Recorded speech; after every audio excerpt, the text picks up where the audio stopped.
Now we start with Africa. Nigerians across the religious spectrum are reacting to U.S. President Donald Trump's threats of military intervention over the killings of Christians in the country. Roughly evenly split between Christians and Muslims, the most populous African nation is home to myriad conflicts, but claims of Christian persecution in Nigeria have found traction online among the U.S. and European rights in recent months. This comes in the light of President Donald Trump's statement that he had asked the U.S. Department of War to prepare a possible plan of attack.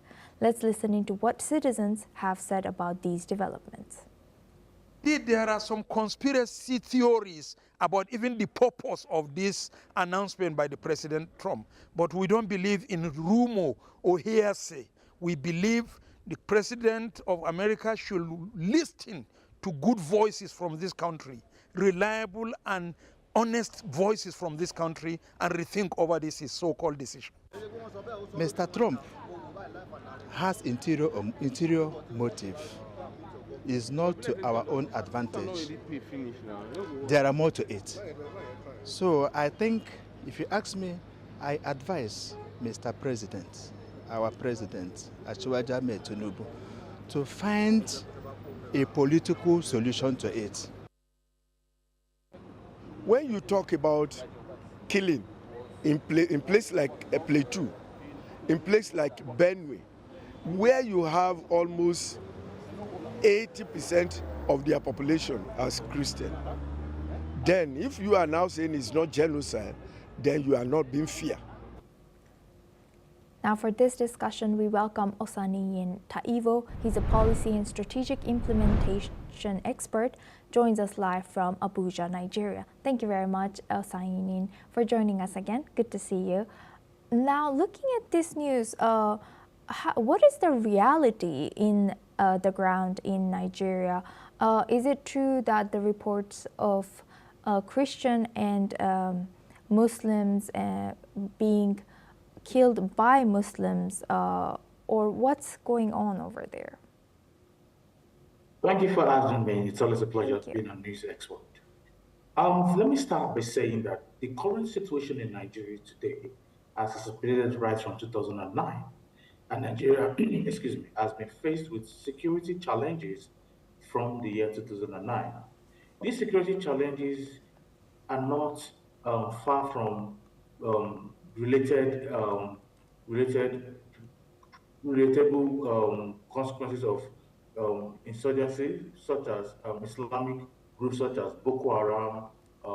Some are affiliated to ISIS and what have you. Also, we must also realize that the country Nigeria is also faced with other security challenges like kidnapping, incessant killings in different parts of the world. But considering the fact that Nigeria is a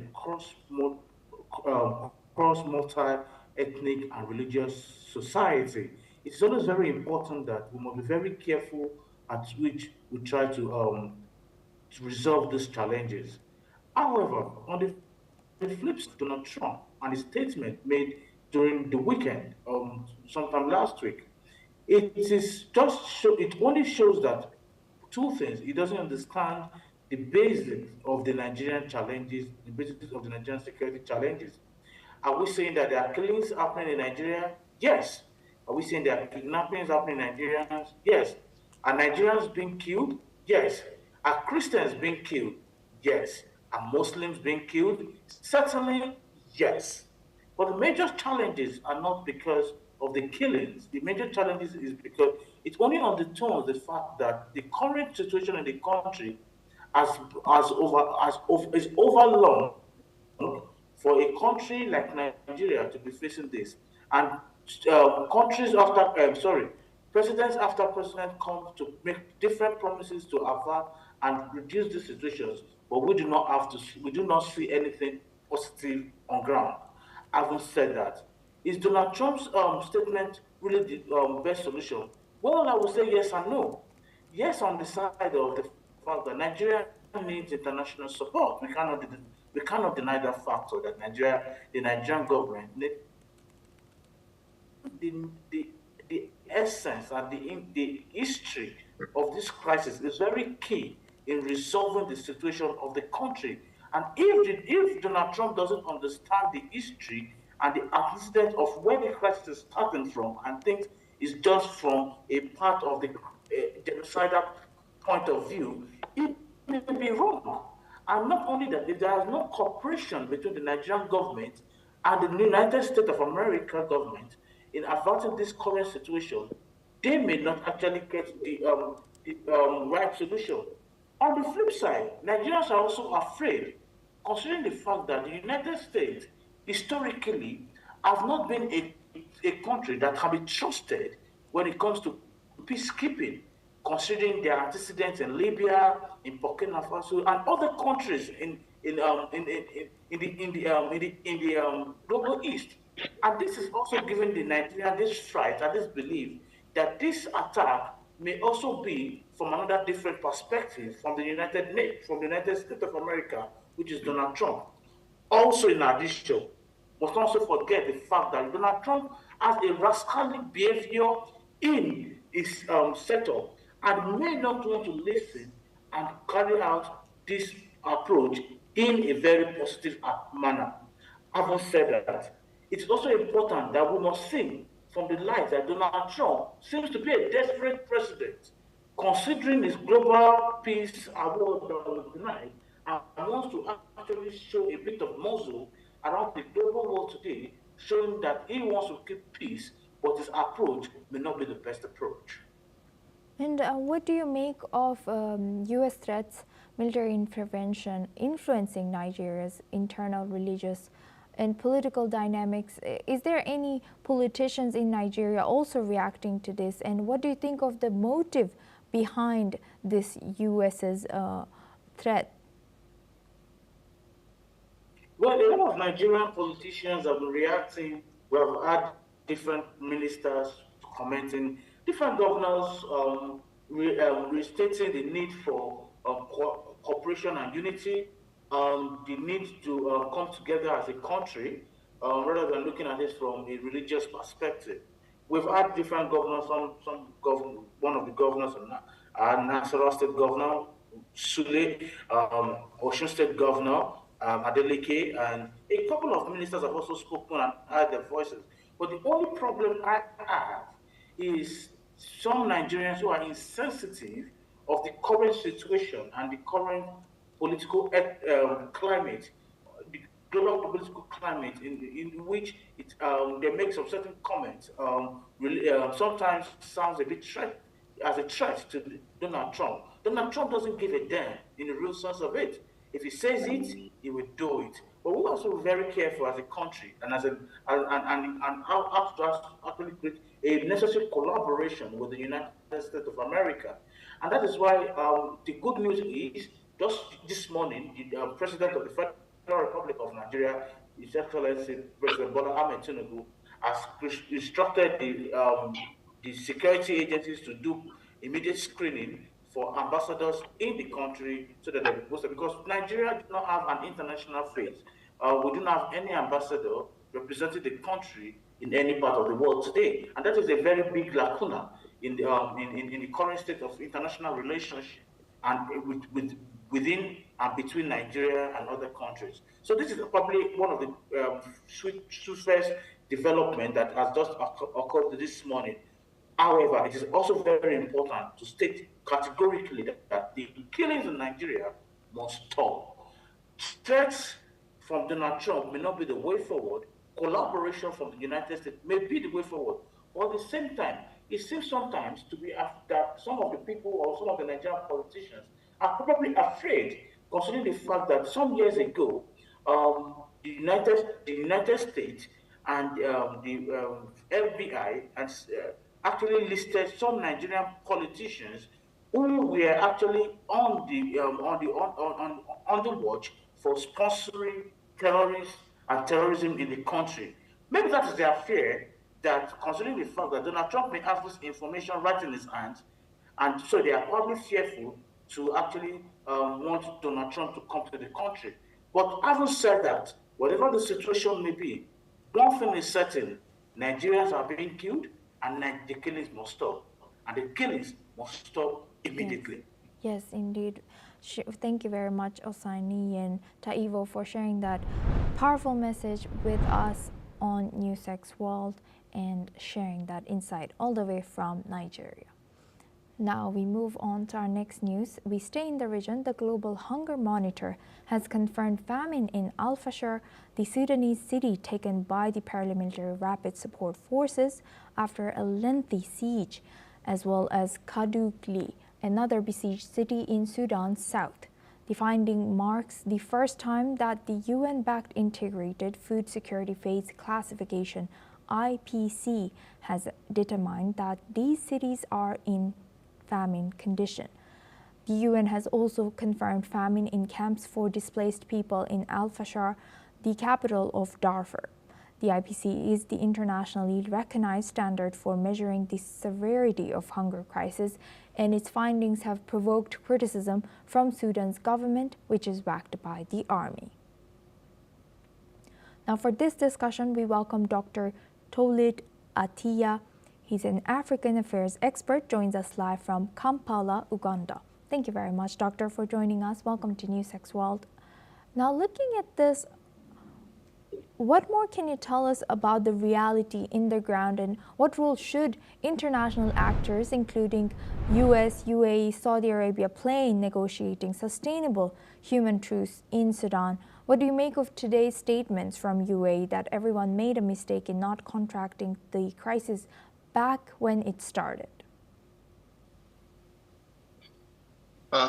Thank you very much, and it's a pleasure to participate in this program. What UAE is saying is actually very interesting, because from other quarters, UAE itself is being accused by the Sudanese for interference in these affairs. And they are actually being seen as the key bottleneck, towards the question of finding a lasting solution and peace for Sudan. One thing I want to say is that there are about three things that need to be addressed. The very first one is how this conflict is being framed. For the international world or players, including the UN, to understand this conflict very well and be able to come out with appropriate interventions, and which must be urgent, because the main culprit of this conflict are the ordinary people. I live and work from Kampala in Uganda, where in the last 3 years we have increasingly seen numbers of refugees from Sudan moving into Uganda in hundreds and their thousands. So the issue here is that, how is this conflict being framed? To the international community, it looks like this is basically an insurgency or a revolt from within the sovereign territories of Sudan, given the Rapid Defense Force and then the National Army. But I think there is now clear evidence that this is the wrong way to frame this conflict. I think this conflict, in my view, and from what I'm reading from other observers, is that the definition of this conflict and its implications needs to be expanded. This conflict needs to be seen in the continued lens of colonization. Stories are told of how the USA, in having interest in extending their hegemony to the UAE, moved in, created military bases, and opened up arms trade. And in the process, they courted the royals and the rulers who are living in abundance and opulence.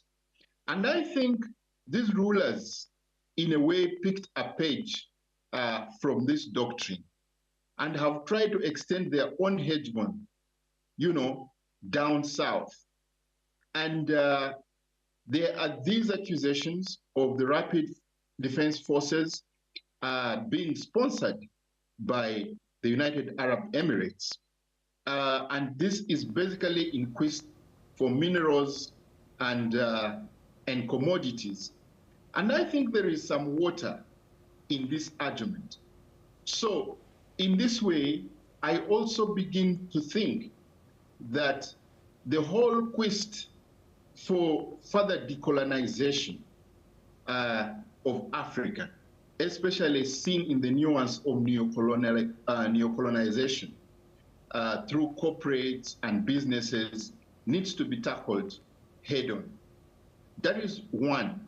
The other dimension to this conflict is the question of the Africa security architecture, as you would want to see it from the preposition of the AU and its disposure.